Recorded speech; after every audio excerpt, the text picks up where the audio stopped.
Hare Krishna, Hare Krishna, Hare Krishna, Hare Krishna, Hare Krishna, Hare Krishna, Hare Krishna, Hare Krishna, Hare Krishna, Hare Krishna, Hare Krishna, Hare Krishna, Hare Krishna, Hare Krishna, Hare Krishna, Hare Krishna, Hare Krishna, Hare Krishna, Hare Krishna, Hare Krishna.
Hare Krishna, Hare Krishna, please don't leave the, I think class is here only.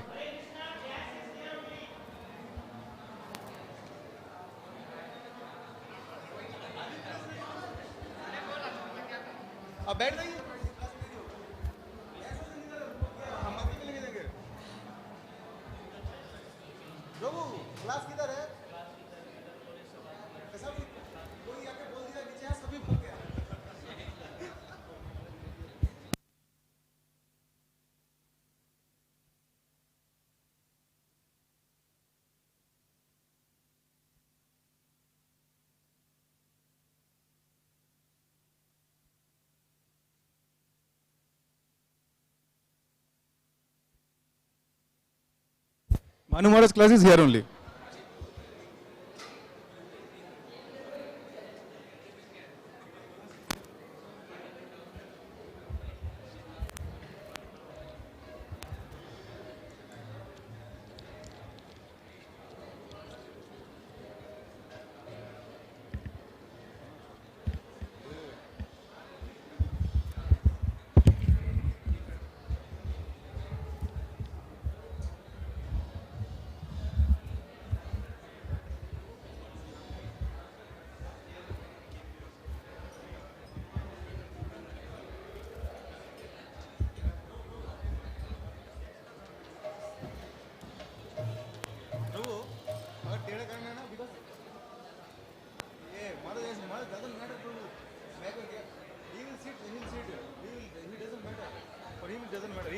He talks from his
Hare Krishna, Hare Krishna.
Hare Krishna, Krishna Krishna, Hare Hare, Hare Rama, Rama Rama, Hare Hare. Hare Krishna, Krishna Krishna, Hare Hare, Hare Rama, Rama Rama, Hare Hare.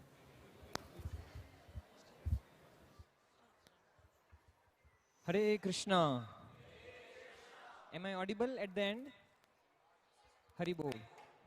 So, would like to just brief Maharaj, although Maharaj doesn't require an introduction, but His Holiness Banu Swami Maharaj is a senior most disciple of His Divine Grace Abhay Charanarin Bhaktivedanta Swami Srila Prabhupada.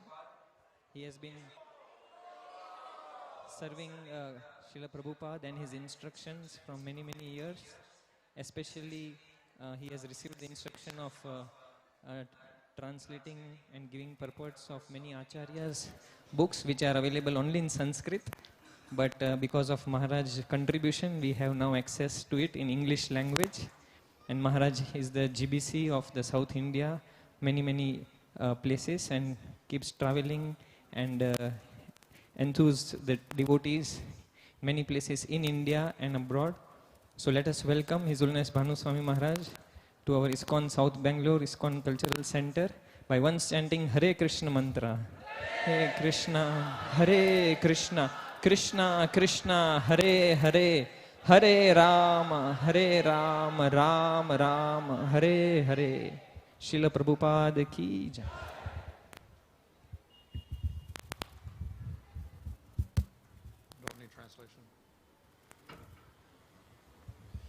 Namo Vishnu Padaya Krishna Prasthaya Bhutale Shrimate Bhaktivedanta Swami Niti Namane Namaste Saraswata Devi Gauravani Prachadane Nirvishesha Adharshi Vasri Gaur Bhaktivinoda Hare Krishna Krishna Krishna Hare Hare Hare Rama Rama Rama Hare Hare.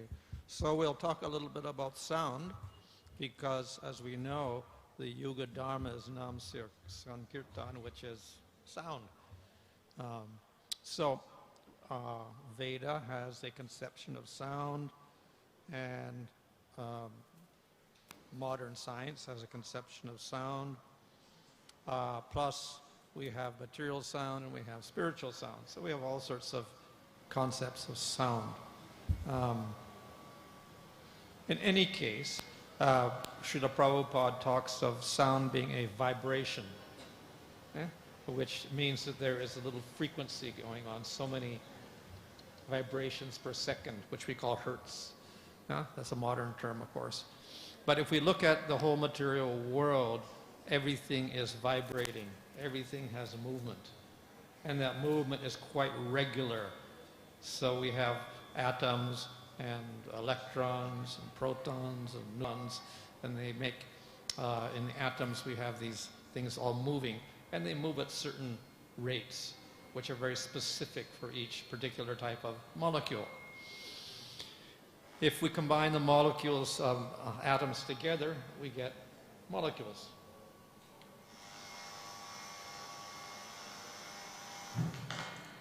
So atoms are bonded together in certain ways, and this of course takes energy to do that. And there's also a vibration that holds them in their proper place. So therefore the molecules have a certain type of vibration according to the type of molecule. And of course we have trillions and trillions of combinations of molecules in this material world. Very difficult to count them, but they all got their specific vibrational rates. If we take all of this together, we take all of these molecules together, as far as human body is concerned, then we get organs of the body.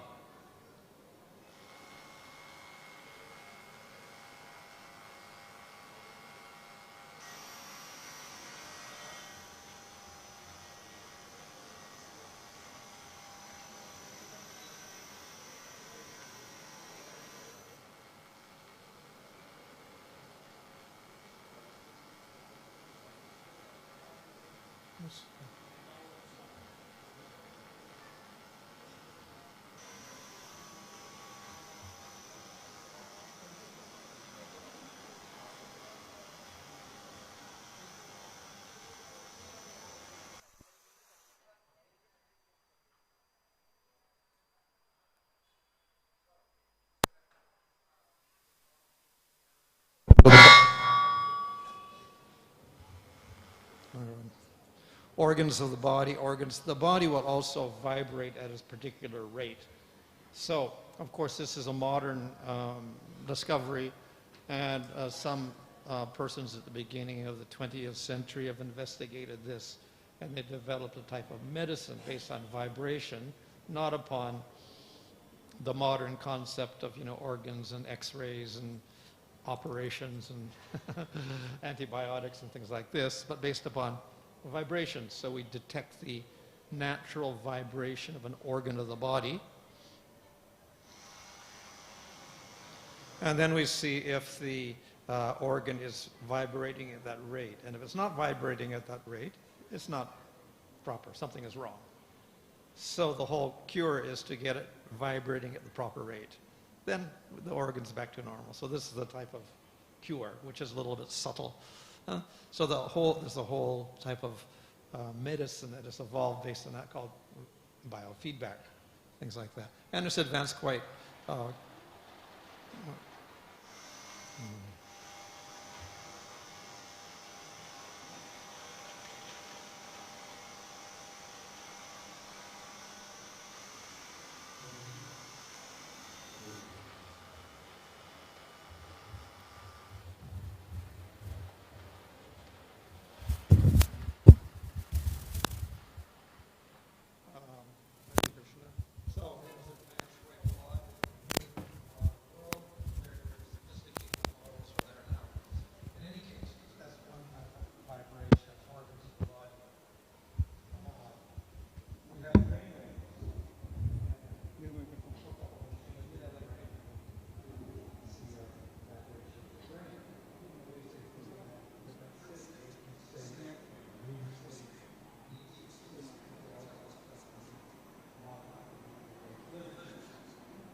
Earth also has vibrations.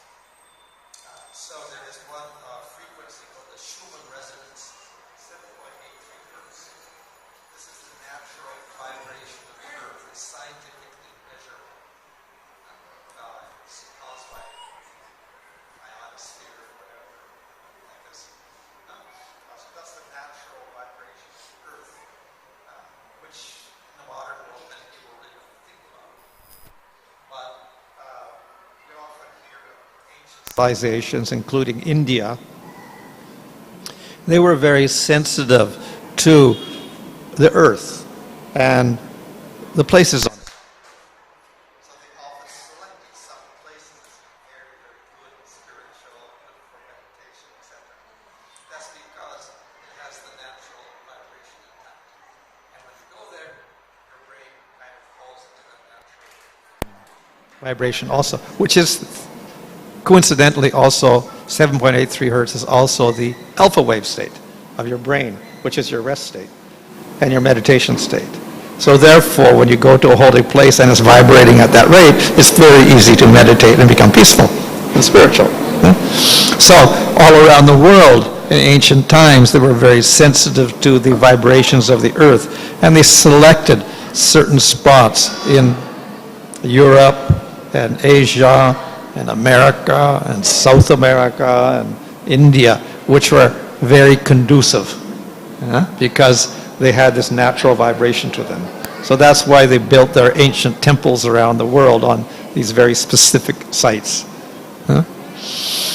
Another type of vibration is musical vibration.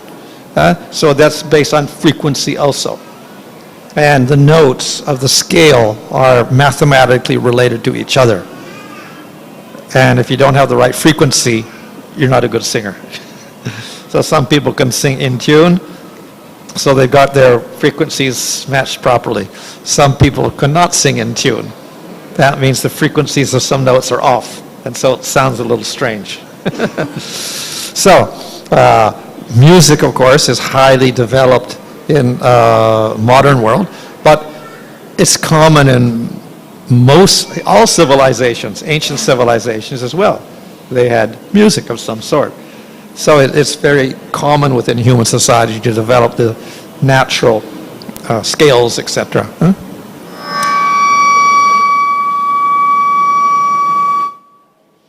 Interestingly enough, they've also correlated these vibrations, so the vibrations are there, just as we have Schumann resonance with the earth and your alpha state in your brain.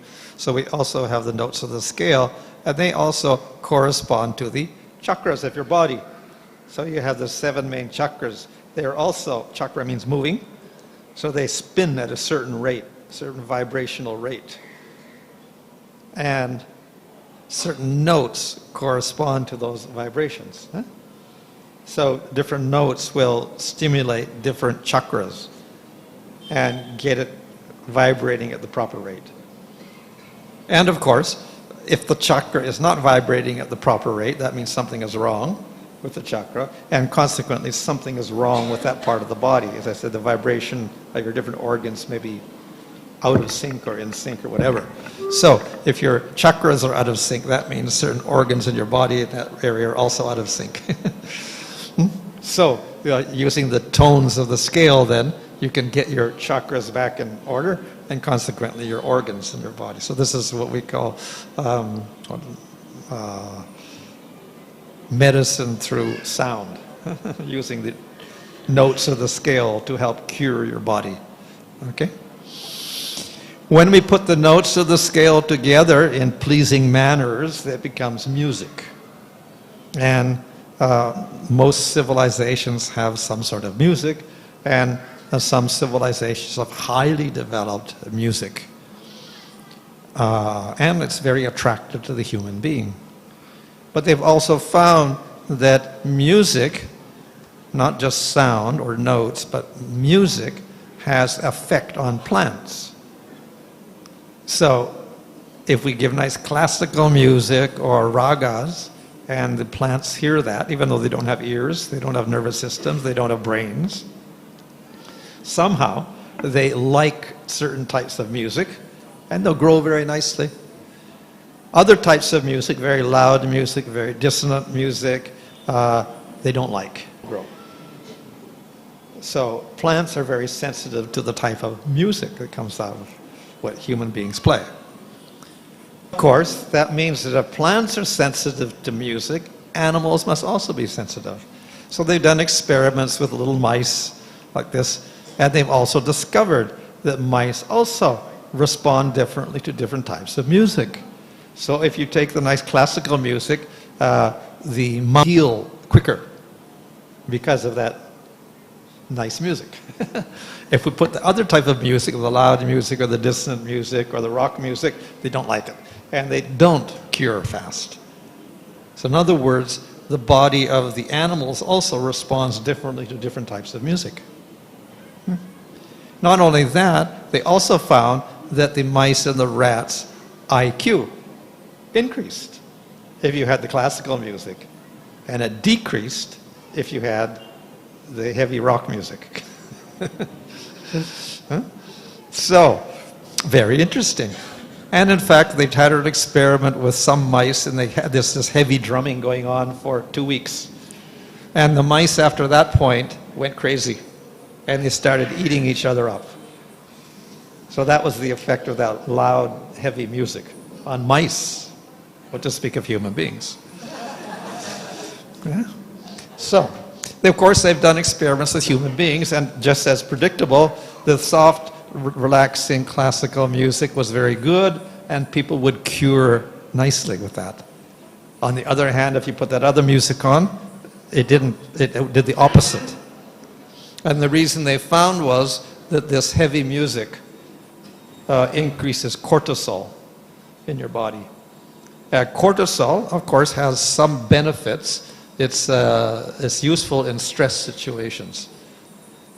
If there's sudden fright, your cortisol increases like that. So, that of course is useful because this heavy rhythmic music.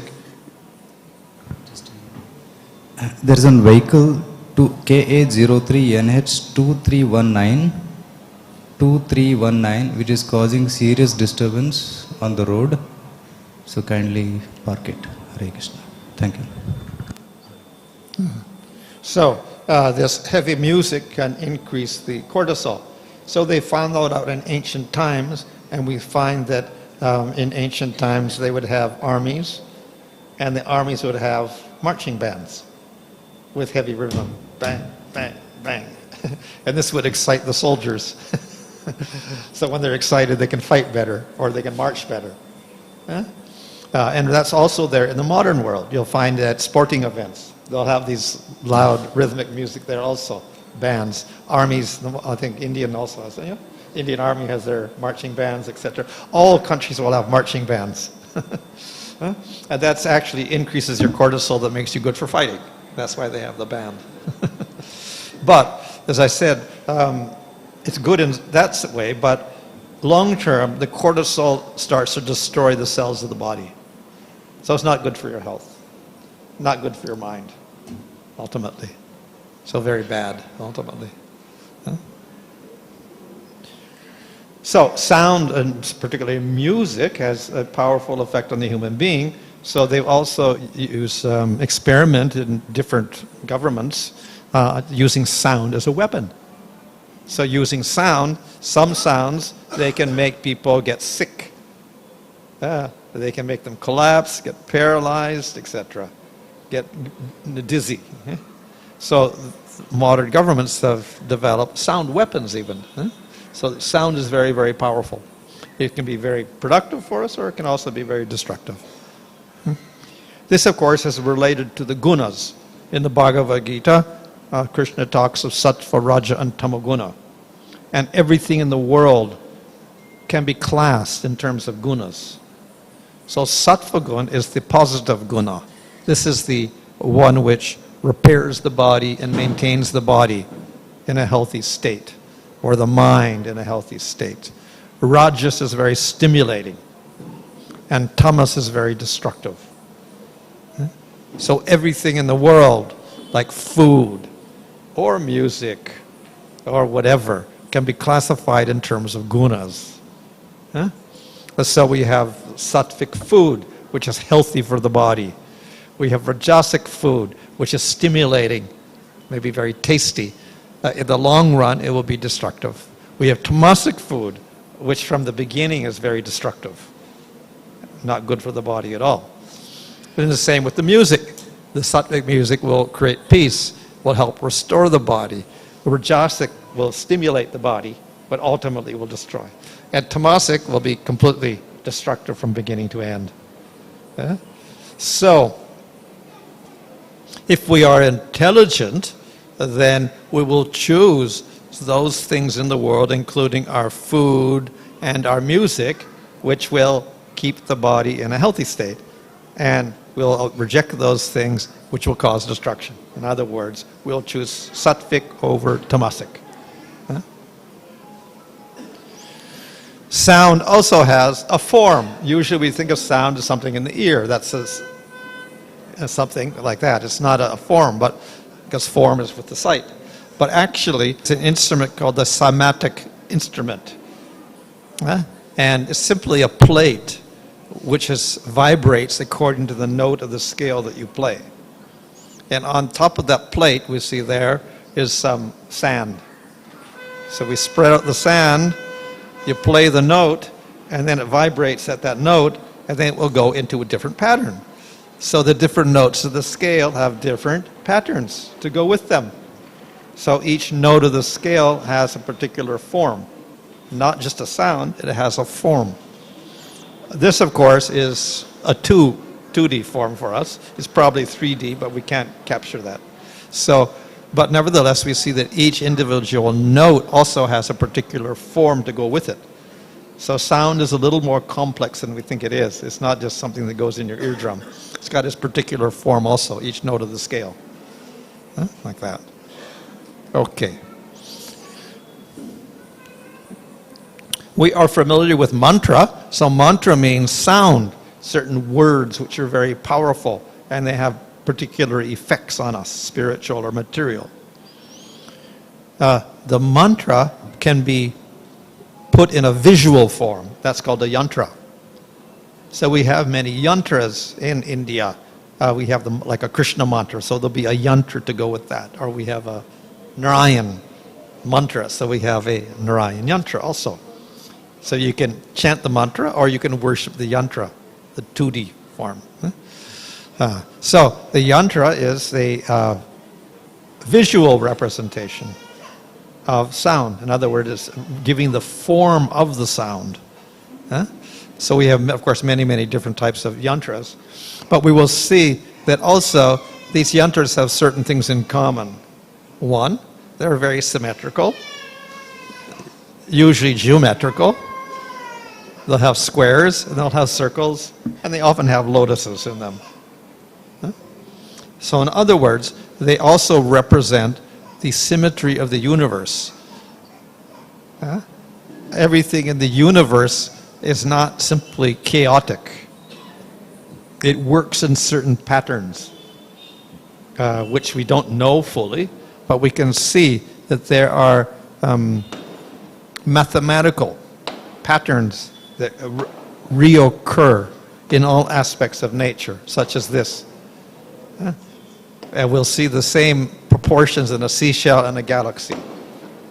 How is it possible? But it's there. So the whole universe is held together on certain geometrical or mathematical principles, which are very symmetrical. And that's represented in the different yantras. If you learn music, Indian music, they have ragas, which are a selection of notes, 5, 6, or 7 notes. And then you take those notes and you arrange them in certain ways, and that makes the music of the raga. So each raga has a particular form to go with it. There's a little Sanskrit verse for each raga, and it will describe the form of the raga, which is a person. Maybe a woman, maybe a man, maybe 2-arm, 4-arm, 6-arm, 8 arms, maybe black, maybe white, maybe gold, maybe red, whatever, different colors, and doing different things. And so when you learn the raga, you have to learn that verse. That is the form of the raga. So if you sing or you play that raga nicely, you can invoke that form. You can make the form appear. So that's the idea. So you learn and you meditate on that particular form of the raga when you're singing or playing it, and then that will manifest the form of the raga. So in other words, the raga has a particular form. Huh? Okay, so another aspect of sound is words, or sabda. So sabda, or word, is very important because this is something very common among human beings and not so common among animals. The chimpanzee, for instance, maybe can learn up to 20 words in his whole life. But human beings can learn thousands and thousands and thousands of words and put them together in very complicated patterns. So this gives rise, word gives rise to all sorts of knowledge available to the human being. Scientific knowledge, artistic knowledge, so many different branches of knowledge, not available to animals. So the word is very important. So in modern science, of course, word is just another type of sound with a particular meaning attached to it, and it vibrates in the airwaves and goes in your ear and then vibrates your eardrum. And then that goes, sends a signal to your brain, and then you recognize a certain word. And then you combine the words together and you get sentences. With sentences you get paragraphs, etc., and then you get knowledge. So it is somewhat of a mechanical process. But according to the Vedic literature, sound is quite different. It's not just a vibration going through the air. Sound is, and it's related to an element. And the element is not air, it's akash. So we have 5 elements. The most subtle is akash, which sometimes we could translate as space, but it's not quite space because it's something in the space. So if you study modern science or cosmology, they understand that, or they think that space is a big vacuum of sorts, but it cannot be so because things travel through it. Different waves travel through that vacuum, but nothing can travel through a vacuum. So there must be something out there in space, but what is it? It's not a material element, it's not air, it's not molecules, it's something else. So some modern scientists also say, okay, there's akash, it's something we don't know about. It's a medium by which waves can go, but it's not air, it's not water, it's not anything like that. So there's modern idea about akash also.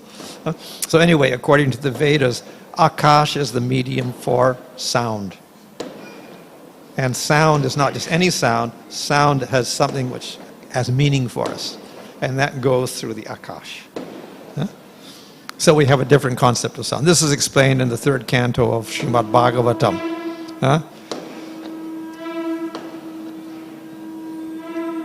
Sound is that which conveys the idea of an object, indicates the presence of a speaker screened from our view, and constitutes a subtle form of ether. Ether means akash. So it is a little bit different from our modern concept of sound simply being vibrating air molecules. It's quite different. And of course, the sound is emphasized in the Vedas because it has its spiritual aspect. Sabda refers not only to word and sound, it also refers to the Veda. Absolute proof is called sabda. And of course the Vedas emanate from the breathing of the Supreme Lord. So it's got a spiritual origin, the Vedas. So that sound of the Vedas is a spiritual sound, non-different from Supreme Lord. And thus, the Vedas and the mantras of the Vedas and the word Om, which is the seed of all the Vedas, is glorified as spiritual sound. It's not just sound, it is spiritual sound. And non-different from Vishnu himself.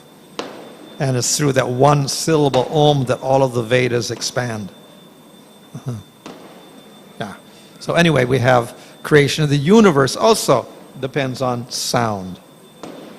We see that Mahavishnu glances over Prakriti, and then he creates universes.